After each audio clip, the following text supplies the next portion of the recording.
স্বামী ভূতেশানন্দজি মহারাজ আমাদের মন্ত্র দীক্ষা এবং মন্ত্র খুব সতর্কতার সঙ্গে রক্ষা করতে হয় সেই সম্বন্ধে কিছু বলেছেন।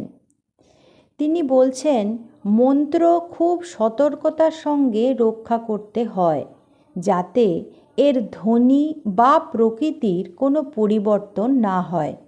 এখন বেদ লিখিত রূপে পাওয়া যায়, কিন্তু পূর্বে গুরু কেবল শিষ্যকে তা শোনাতেন। সেই জন্য বেদকে শ্রুতি বলে।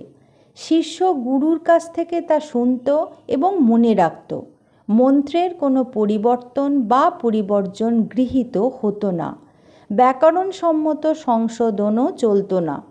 এগুলি স্বয়ংসম্পূর্ণ এবং শিষ্য কেবল তা ধ্যান করত এবং গুরুর নির্দেশ মেনে চলত।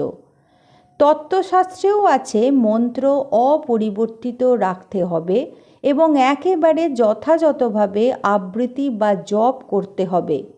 তান্ত্রিক মন্ত্রের ক্ষেত্রে মন্ত্রদান বিষয়ে বিশেষ গোপনীয়তা রক্ষা করা হয়। কেন না, এই রকম কঠোর নিয়ম না থাকলে মন্ত্র আশানুরূপ ফলদায়ী হবে না।